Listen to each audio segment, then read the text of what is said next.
Yuk kita dengarkan cerita Keong Emas, cerita anak dari Jawa Timur.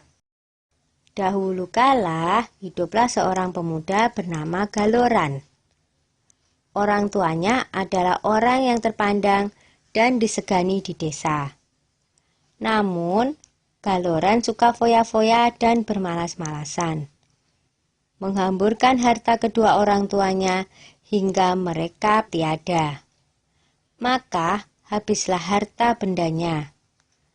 Seorang wanita kaya raya menjadikannya suami. Wanita itu memiliki seorang anak perempuan yang rajin dan pandai menenun bernama Jambean. Jambean yang rajin bekerja itu sering menasehati ayah tirinya agar tidak bermalas-malasan saja. Nasihat itu justru membuat Galoran muka. Beraninya dia menasehati orang tua. Patutkah itu? Galoran marah. Ibu Jambean berusaha membela Jambean. Tetapi apa daya? Sekarang engkau harus memilih, aku atau anakmu, ancam Galoran. Hati ibu Jambean sangat sedih mendengar perkataan Galoran. Dia menangis siang malam karena bingung. Suatu hari dia memanggil anaknya. Jambean anakku, kemarilah nak, serunya lirih. Jambean langsung menghampiri ibunya yang tengah bersedih. Mengapa emak bersedih saja? Tanyanya dengan iba. Maka diceritakanlah rencana Galoran yang berniat mengusir Jambean dari rumah. Dengan sedih, Jambean pun berkata, "Sudahlah mak, jangan bersedih, biar aku yang mengalah. Yang benar nanti akhirnya akan bahagia mak," kata Jambean meyakinkan ibunya. "Aku akan pergi melewati jalan ke Bandungan." Dengan sesak tangis sang ibu mengangguk. Di malam yang gelap dan hujan lebat itu, Jambean pergi meninggalkan rumah. Tak berapa lama kemudian, ibu Jambean yang tak kuasa menahan kesedihannya berusaha mencari, tapi tak bisa menemukannya. Ibu Jambean tak bisa menemukan anaknya karena secara ajaib Jambean telah berubah menjadi seekor siput, atau dalam bahasa Jawa, keong. Di desa Dadapan hiduplah dua bersaudara, bernama Nyai Sambega dan Nyai Sembagil. Mereka hidup miskin dan bekerja mengumpulkan kayu bakar dan daun talas. Suatu hari, keduanya pergi ke bendungan untuk mencari daun talas. Tiba-tiba mereka terpana melihat keong berwarna keemasan di atas batu. "Alangkah indahnya keong ini," seru Nyai Sambega. "Lihatlah, kulitnya indah berwarna keemasan. Aku ingin memeliharanya," katanya lagi. "Iya, sangat indah. Kita bawa pulang saja dia," saut Nyai Sembadil. Maka dipungutnyalah keong tersebut untuk dibawa pulang. Mereka meletakkannya di dalam tempayan tanah liat di dapur rumah.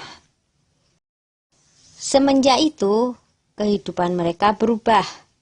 Terutama setiap pulang dari bekerja, di dapur selalu tersedia lauk dan rumah berubah menjadi rapi dan bersih. Nyai Sambega dan Nyai Sembadil merasa heran dengan keadaan itu. Mereka berencana untuk mencari tahu siapakah yang melakukan semua itu. Suatu hari, seperti biasa, mereka berangkat kerja. Tetapi sebenarnya mereka hanya berpura-pura pergi. Setelah agak jauh dari rumah, mereka kembali menyelinap ke belakang rumah menuju dapur. Dari dapur terdengar suara seorang sedang memasak. Keduanya sangat terkejut saat melihat seorang gadis cantik keluar dari tempayan tanah liat tempat keong emas peliharaan mereka. Tentu dia adalah jelmaan dari keong emas itu, bisik Nyai Sembaga. Ayo kita tangkap sebelum dia berubah lagi menjadi seekor keong emas, bisik Nyai Sembagil. Dengan mengendap-endap, mereka masuk ke dapur. Lalu ditangkaplah gadis yang sedang memasak itu. Jambean awalnya takut, tetapi akhirnya bisa tenang. Siapakah kamu, nak? Desak Nyai Sambega penasaran. Apakah kamu bidadari? Tanyanya lagi. Bukan, saya manusia biasa. Saya diusir oleh ayah tiri saya, sehingga saya menjelma menjadi keong. Saut Jambean tertunduk. Keduanya terharu mendengar cerita Jambean. Apalagi melihat ketekunan gadis itu dalam bekerja dan kebaikan hatinya. Akhirnya, keong emas diangkat sebagai anak. Sejak itu, keong emas membantu keduanya itu dengan menenun. Tenunannya sangat indah dan bagus, sehingga terkenal sampai ke seluruh negeri. Karena hasil tenunannya itu juga, kedua nyai tersebut menjadi bertambah makmur. Tenunan Jambean yang indah itu terkenal sampai ke ibu kota kerajaan. Sang raja muda sangat tertarik dengan tenunan buatan Jambean. Hingga raja memutuskan untuk melihat sendiri proses pembuatannya dan pergi meninggalkan kerajaan dengan menyamar sebagai saudagar kain. Akhirnya, tahulah raja perihal keong emas itu. Raja tak hanya terpikat dengan keindahan tenunannya, tetapi juga terpesona dengan kecantikan Jambean. Raja memerintahkan kedua nyai untuk membawa Jambean ke istana dan hendak meminangnya menjadi permaisuri. Betapa senang hati mereka, karena ketekunan dan ketabahannya, Jambean dan kedua ibu angkatnya kini hidup bahagia di istana raja. Sudah dulu ya cerita keong emasnya. Sampai jumpa.